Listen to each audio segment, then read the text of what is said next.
Tim Linder here. Let's talk about layer styles and layer effects. Really the same thing. I'm going to take this image and I'm going to go up here. I'm going to get my selection tool and I'm going to say select subject. I'm going to do it from the cloud. Get a better selection from the cloud probably.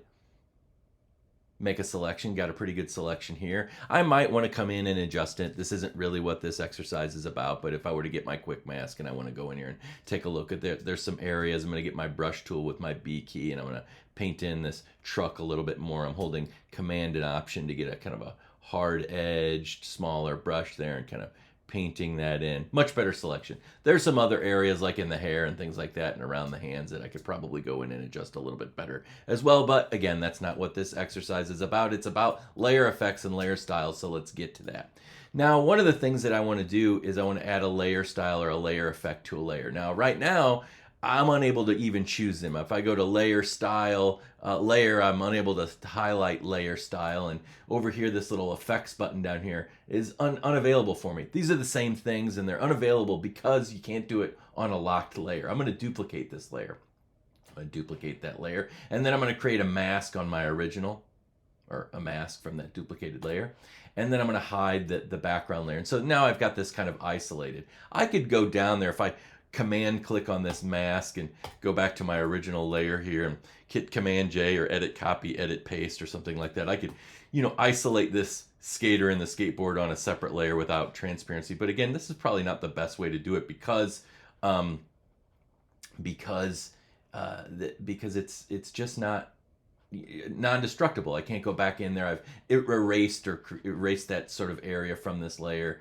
Probably not the best way. A better way to do it would be this way. But a layer effect will work on both a masked layer and a layer where you have some transparency knocked out because you've erased it. So it'll work on both things. So let's talk about it. Let's get that now. So now this option is available for me. Same thing. I've got a same list. If I go up here, they're the same thing. And I say, you know what? Let's add a I don't know, an outer glow around the edge of this guy, right? So right now I've got a white outer glow. It's a little hard to see. Let's change the color to something like yellow. And then I can see, oh yeah, I've added that outer glow. Now, once I'm in this menu and layer style, I could jump to all my other options. Those are the same options that I saw on the list that I pulled down over here. But I could choose any of these other things too. I can say, you know what, I want in addition to an outer glow, maybe I want some sort of a gradient overlay for some reason over this guy. So I could adjust and create a gradient overlay and an outer glow over this effect. Over that layer, I could choose OK, and now I've got it here. If I highlight my original, now I can see, oh, there's that, interesting design that I've created, almost like this silhouette of this skateboarder in the sky. And if I wanted to turn these off, I could turn off my layer effects, or I could turn one off. I can even double click and go back and say, you know what, instead of orange or maybe yellow, maybe I wanted something a little bit more orange in there. I could choose OK.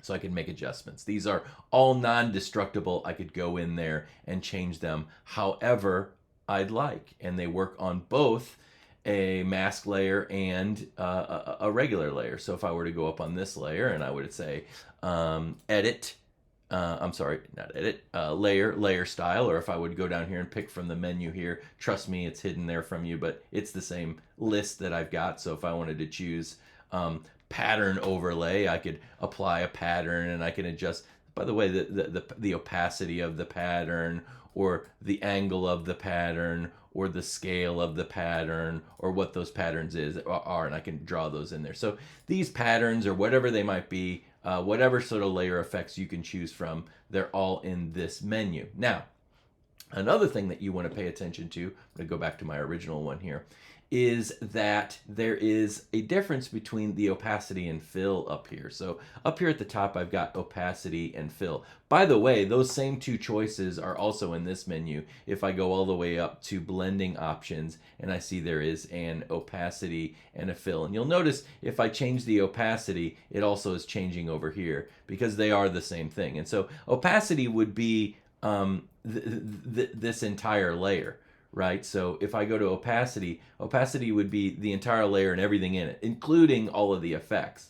The fill, if I choose my fill here for this layer, are only what is in the original layer. So right now the fill doesn't seem to be working because I have a gradient overlay, because really all it's hiding is the original pixels, which I can't see there. So watch what happens here. If I turn off the gradient layer or something that isn't actually covered the original pixels, and I choose fill, notice that the orange overlay or orange glow is not being removed or not being transparent, and the rest of the layer is. So now if I did something like this, let's say I went in here and let's grab a white background or something like that. I'm gonna Option delete and fill in a white background, and I can see on this layer now that the gradient overlay isn't there, and I've changed my opacity.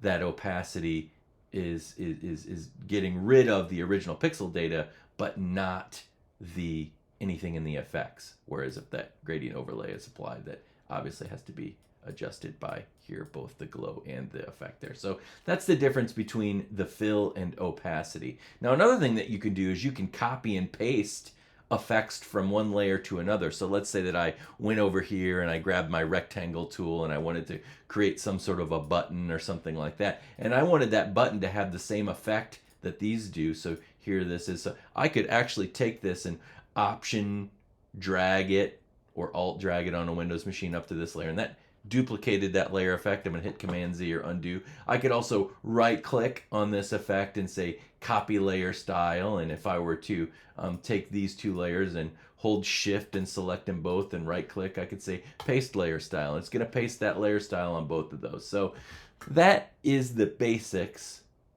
of layer styles.